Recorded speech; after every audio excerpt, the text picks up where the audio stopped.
Book & Cook présente le livre de la semaine. Bonjour à tous. Imaginez un futur pas très lointain où une certaine entreprise appelée Mother Cloud serait la seule ou presque à embaucher ou du moins offrir une vie convenable à ses salariés. Vraiment. Alors que la Terre a entamé son déclin à coup de montée des eaux et de températures élevées, à cause de qui on se le demande, Mother Cloud, apparentée à demi-mot à nos GAFAs actuels, est plus qu'une entreprise de l'e-commerce, c'est une famille. Enfin, pour celles et ceux qui y adhèrent. Mais ont-ils seulement le choix? Dans un monde où le capitalisme et le consumérisme sont à leur paroxysme, Rob Hart apporte à travers Mother Cloud, son premier roman, un regard critique et acerbe sur la politique entrepreneuriale et salariale. C'est au sein d'une de ces villes plateformes qu'interagissent Paxton et Zinnia, deux nouvelles recrues. Alors si l'un est embauché à la sécurité et doit se revêtir d'un polo bleu, Zinnia, polo rouge, est envoyé à la manutention, courir à la préparation des commandes, livres, chaussures, rasoirs, etc. Affublés de montres connectées, les salariés sont minutés, surveillés, notés. Écrit à la première personne, ce roman choral divisé en 3 voix distinctes suit alors l'évolution de Gibson, créateur et patron de Mother Cloud, sur le point d'être vaincu par la maladie. Paxton, ancien gardien de prison désabusé et ex-petit patron ruiné, contraint de bosser pour son ennemi. Et enfin Zinnia, une taupe dont la mission est d'infiltrer, si ce n'est détruire le système de l'intérieur. Sous couvert de dystopie, Rob Hart décortique les mécanismes psychologiques qu'exerce ce genre d'entreprise, l'ascendant sur la masse salariale et les pressions exercées sur les politiques gouvernementales. Alors que tout s'achète, même la dignité, la peur de perdre son boulot devient le moteur de tout individu.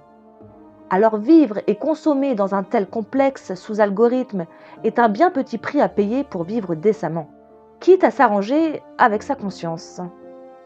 Derrière sa façade et son utopie volontaire, Mother Cloud utilise la technologie comme un moyen de surveillance accrue. Mais comme chacun sait, tout système révèle ses failles.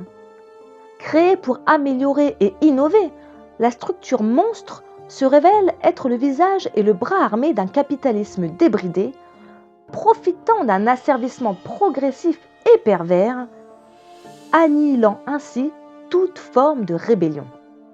Anxiogène à l'instar des récits de Margaret Atwood ou encore de George Orwell, ce roman souffre tout de même d'un manque d'élan romanesque ou stylistique, on peut dire, ce qui ferait la patte de l'auteur. Toutefois, la construction du roman et les références à des méthodes existantes, et je dis bien existantes, offrent quelques sueurs froides à la lectrice que je suis. Alors peut-être réfléchirez-vous à 2 fois avant de commander des objets, et a fortiori des livres, sur des sites marchands comme la très controversée, et à juste titre, entreprise commençant par un grand A et qui est clairement visée dans ce livre. De nombreuses phrases et paragraphes m'ont échauffé et ému pendant cette lecture, mais pas autant que ces quelques mots de l'auteur en guise de remerciement.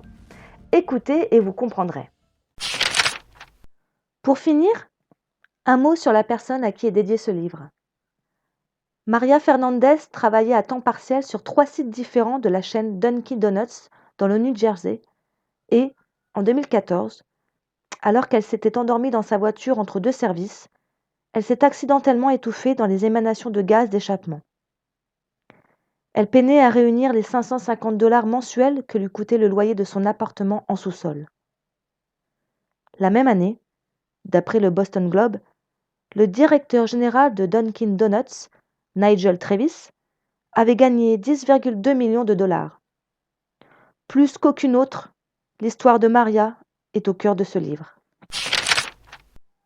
Convaincu? Il ne vous reste plus qu'à vous procurer, auprès de votre librairie indépendante évidemment, Mother Cloud de Rob Hart et édité chez Belfond. Comme vous le savez, un livre, selon moi, ça se grignote, se déguste ou se dévore. Alors, à qui peut bien ressembler ce roman version sucrée? Quelques indices? Magie et pruneaux. Pour les plus curieux, la réponse se trouve sur le blog Book & Cook.